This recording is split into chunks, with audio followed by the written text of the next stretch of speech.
Hey guys, girls, and NB homies, Jellicles can and Jellicles do, but you can call me Church. Welcome to Church on Monday, the podcast where I talk at you about shit I like, and there's no doing anything about it. This week, I want to make a controversial statement in saying that I love... Yeah, that one. Now, I'm not sure how well it comes across with my whole deal, but I was a musical theater kid, and one of the VHSs that I would watch on repeat growing up was the 1998 recording of Cats the Musical. So when it was announced that they were making a remake of it for the silver screen, I was fairly excited. And then they released the trailer.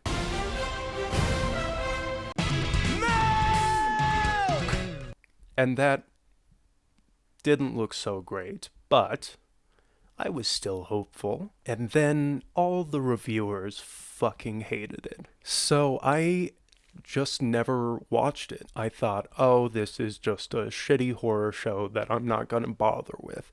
But then it came up on HBO Max and I saw it there and I was like, well, shit, why not? Why not see what all the fucking fuss is about? Because jellicles can and jellicles do. So, recently, I watched Tom Hooper's 2019 film, Cats. Jellicles do and jellicles can. And I'm actually here to give a lukewarm defense of it. Jellicles can and jellicles do. Now, I am first gonna talk about all the bad shit that you guys already know about from other reviewers, all the people who have talked about this movie to fucking death. First things first. Yes, Tom Hooper's version is only about the night-long orgy of a cat death cult in London. And there are some things wrong with that. The first thing that's not wrong with that is the cats are fucking horny and sensual and shit. I mean, have you seen the original? I'm going to cut in my recordings of the VHS version of this, just so you can see how fucking horny these cats are. I mean, look at that. Look at that shit. These cats fuck. That is the point of this, very obviously. You can't deny it. We are watching the same thing right now. That's not the problem. The problem is that the film is entirely centered around this, to the point where when Kate Hudson sings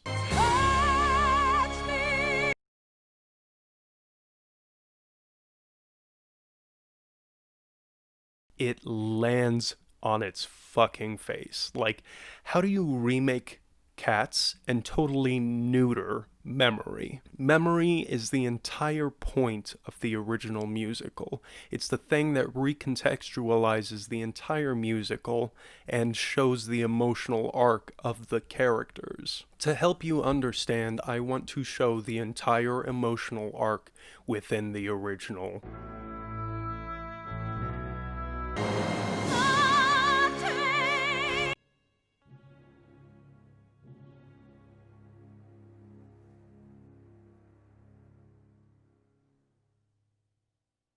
Now, in those few seconds, the cats come to understand that their ostracization of one who they believe to be a lower class than themselves is what is causing her miserable condition that perpetuates the exile. Yes, I know.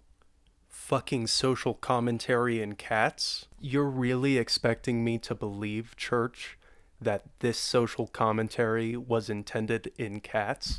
Yes, I expect you to believe that. But the decisions made in Tom Hooper's 2019 film totally kill that interpretation. And I'm going to start by listing the 5 names that totally ruin Cats in this movie. Number 1 is James Corden / Rebel Wilson. James Corden isn't too fucking atrocious in this. I just hate that they use their little improv shit to inject comedy and totally kill the pacing. Like, the original has some little jokes that are funny, and it just doesn't serve anything. But Rebel Wilson, despite having the most horrifying piece of body horror in this entire film, also just performs terribly in her song, Jenny Any Dots. Fuzz. When the day's hustle and bustle is done, then the Gumby Cat's work is but hardly begun. Now, this list is in increasing order of ruinous effect on the entire experience. So number 2 is Idris Elba as Macavity. Now, Idris doesn't have that bad of an effect. It's really the redesign of Macavity. I'm going to start with the description in the song Macavity. Macavity's a ginger cat, ginger cat, ginger cat, ginger cat. And now this isn't too problematic. He doesn't have to be a ginger cat like he is in the musical. He could just be described as ginger, like gingerly stepping around, even though that doesn't really feel like a villainous adjective. But I just want you to take a look at Macavity from the 1998 version. Gave me fucking nightmares, dude. And really, this should have been top of the ascending list, but fuck it. I've already recorded and I don't want to reorder it. And next is, unfortunately, the beautiful treasure that is Judi Dench. Now, Pierce Brosnan was my James Bond, and so Judy, you will always be my M. Forever. But god damn it if she wasn't either miscast or totally misdirected in this movie. I want to splice together the ending of this musical as performed by her and then as performed in the 98 version. And say a cat is not. And say a cat is not A dog. a dog. She just gets it totally wrong. And I'm sorry, I'm willing to bet that it's on the head of number 1 in this list, but it really just ruins the ending of this. Name number 4 is Victoria. Making Victoria be the main character of this is what gutted the emotional impact of the actual arc of the story.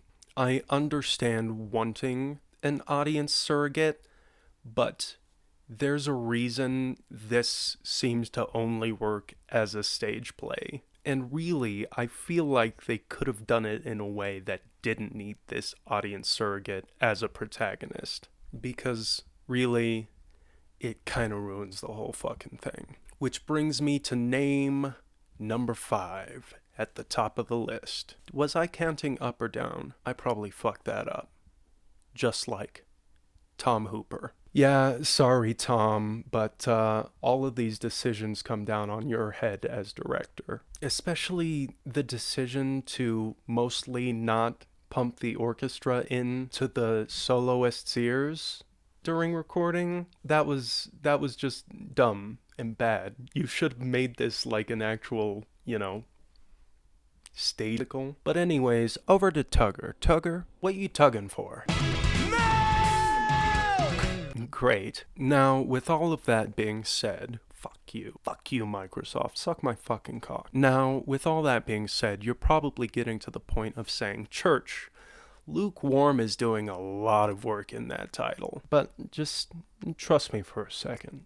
I am gonna give you a reasonable defense of this film. Because here's the rub, guys. Despite all these flaws, it's still pretty fucking fun. Then the family will say, It's that horrible cat. Like, the dance sequences are still really good.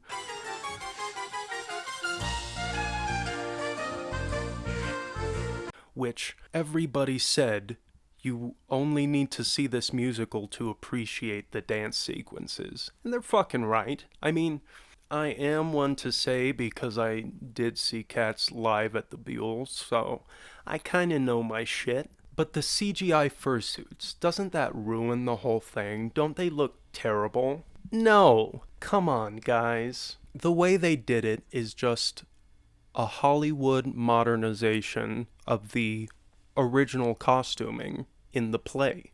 And I think it does its job pretty well. Sure, it looks surreal. It's supposed to fucking look surreal. It's goddamn cat girls, my guy. But that's the point. It's supposed to allow the freedom of movement for the great dance sequences and still look vaguely like a cat. It's fine. And then I want to simply hand it off to the two best songs in this version of the musical, played immediately back to back, starting with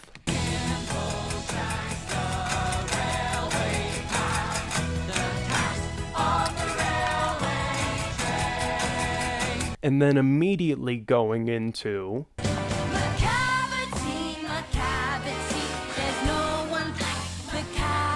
despite my problems with Macavity as portrayed by Idris, is a dope fucking song. Also, it looks pretty good. I don't know if you can tell, but my lighting is explicitly inspired by this film. Not really, but I'm okay with lying. And so, is it a great movie? Fuck no.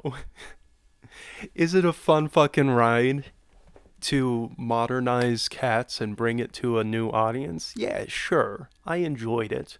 I think others will enjoy it, and I think suspending your disbelief and lowering your expectations will do a lot. I think if you do all of that, you'll get a good fucking time out of this movie. So, here's my defense of Tom Hooper's Cats 2019.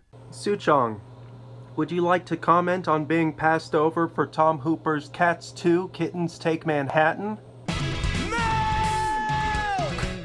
Yeah, I figured. Let me know what you think of it. Let me know if you've actually seen the film, what your opinion is of it. Please put all of that in the comments down below. Otherwise, you have the options of liking, subscribing, and hitting that bell for notifications anytime you want. And so that was our church on Monday. I hope you have a fantastic week, and as always, love you. Bye.